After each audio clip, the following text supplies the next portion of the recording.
بسم اللہ الرحمن الرحیم 15 روزہ اسلامی کورس کا تیسرا عنوان ہے اسلام کیا ہے؟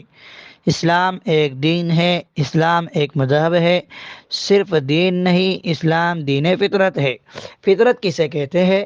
کہ انسان اپنے آس پاس کے ماحول سے متاثر ہوئے بغیر، یہ دیکھے بغیر کہ میرے گھر والے کیا کر رہے ہیں، میرے والدین کیا کر رہے ہیں، ہمارا معاشرہ کیا ہے، ہمارے محلے کے ماحول سے متاثر ہوئے بغیر اس کے اندر اللہ تبارک و تعالی نے جو صلاحیت رکھی ہے اس صلاحیت کی بنیاد پر وہ کسی بات کو قبول کرے۔ تو اسلام دین فطرت ہے، یعنی انسان اپنے آس پاس کے دائیں بائیں کے ماحول سے متاثر نہ ہو، یعنی نہ اس کے دائیں بائیں اسلام کا ماحول ہو اور نہ کسی دوسرے مذہب کا ماحول ہو، پھر وہ اپنی اندرونی فطرت کی بنیاد پر، اپنی اندرونی صلاحیت کی بنیاد پر اسلام کی طرف کھنچا جاتا ہے۔ تو اسلام یہ زندگی گزارنے کا ایک فطری طریقہ ہے کہ انسان نے اس دنیا میں جتنا وقت گزارنا ہے وہ کس طریقے سے گزارنا ہے، یہ اسلام میں ہے۔ اسلام کا لغوی معنی ہوتا ہے سر جھکا دینا، تابعدار بن جانا، فرما بردار ہو جانا۔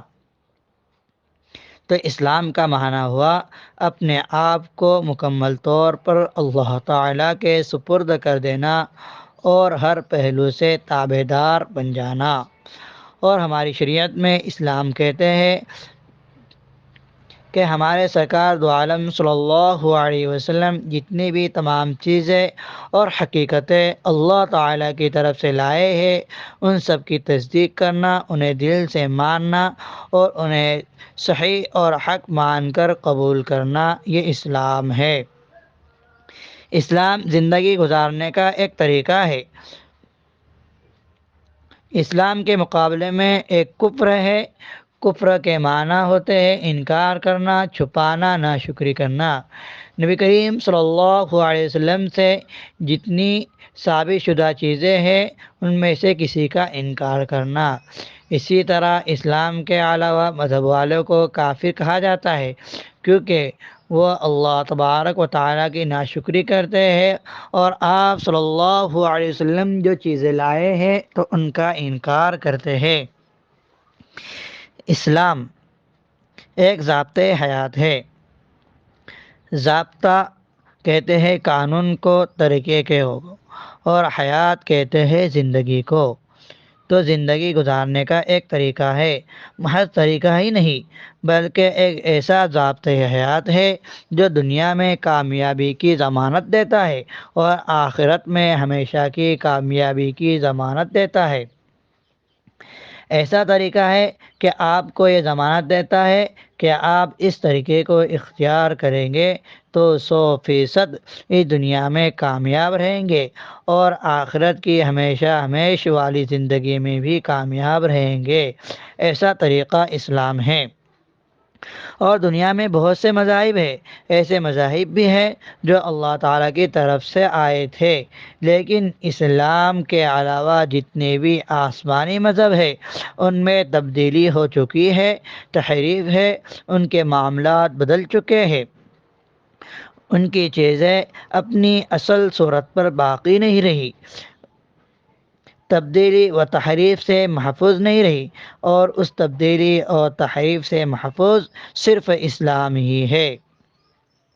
انسان یہ سوچ لے کہ جو چیزیں اللہ تعالیٰ کی طرف سے تھی ویسے ہی ہے اور اس میں کوئی تبدیلی نہیں ہوئی تو صرف اسلام ہی ہے، کہ اسلام ایسا مذہب ہے کہ جیسا اللہ تبارک و تعالیٰ نے بھیجا تھا ویسا ہی ہے۔ تو اسلام کو اپنانا ضروری ہے کہ اسلام خالص ہے، ملاوٹ سے پاک ہے۔ تیسری بات، دلائل کی روشنی میں اسلام برحق دین ہے، کہ قرآن پاک میں اللہ تبارک و تعالیٰ فرماتا ہے کہ اللہ تعالیٰ کے نزدیک دین فقط دین اسلام ہے، ان الدین عند اللہ الاسلام، کہ اللہ تبارک و تعالیٰ کے نزدیک معتبر دین فقط دین اسلام ہے۔ اور قرآن پاک میں اللہ تبارک و تعالیٰ فرماتے ہیں وَمَن يَبْتَغِ غَيْرَ الْإِسْلَامِ دِينًا، جو دین اسلام کے علاوہ کوئی اور دین لائیں گا، کسی اور مذہب کو اختیار کریں گا تو قبول ہی نہیں کیا جائے گا۔ تو جو پچھلے مذاہب ہے ان کی مثال منسوخ نوٹ کی طرح ہے، جیسے نوٹ بندی میں پرانے 500 اور 1000 کے نوٹ بند ہو گئے، حالانکہ اسے حکومت نے جاری کیا تھا، ان پر حکومت کی مہر ہے، لیکن اب وہ نوٹ بند ہو چکے ہیں، اب وہ نوٹ نہیں چلیں گے۔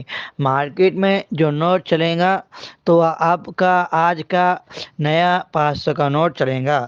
ایسے ہی اب وہ پرانے مذاہب کا سکہ بند ہو چکا ہے، اور اب جو سکہ چلے گا تو اسلام ہی کا سکہ چلے گا۔ اسلام کے علاوہ جتنے مذاہب ہیں سب منسوخ ہے۔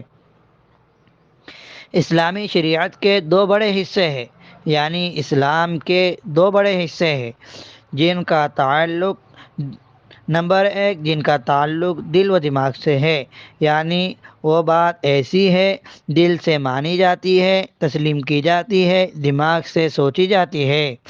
اور نمبر 2 کچھ ایسے ہیں جن کا تعلق جسم و اعضاء سے ہے، یعنی عمل کرنے کے متعلق ہے۔ جن کا تعلق بدن و اعضاء سے ہے انہیں عمل کہتے ہیں، اور جن کا تعلق دل و دماغ سے ہے اسے عقیدہ کہا جاتا ہے۔ خلاصہ یہ ہے کہ اسلام ایک دین فطرت ہے، اور یعنی زندگی گزارنے کا ایک فطری طریقہ ہے۔ نمبر 2 کہ اسلام ایک مکمل ضابطۂ حیات ہے، یعنی جو اسلام کو اختیار کر لے گا وہ دنیا کے اندر بھی کامیاب ہے اور آخرت میں بھی ہمیشہ ہمیشہ کی زندگی میں کامیاب ہے۔ نمبر 3 کہ اسلام یہ خالص ہے، ملاوٹ سے پاک ہے، کہ اسلام سے پہلے کے جتنے مذاہب ہیں، دنیا کے جتنے مذاہب ہیں، سب میں ملاوٹ اور تحریف ہے، سب میں تبدیلی ہو چکی ہے۔ اور نمبر 4 اللہ تبارک و تعالیٰ کے نزدیک پر حق دین، معتبر دین فقط دین اسلام ہے، دین اسلام کے علاوہ کوئی دین مذہب نہیں ہے۔ اور اسلامی شریعت کے دو بڑے حصے ہیں، ایک جن کا تعلق دل و دماغ سے ہے اسے عقیدہ کہا جاتا ہے، دوسرا جس کا تعلق جسم و اعضاء سے ہے یعنی عمل کرنے سے ہے اسے عمل کہتے ہیں۔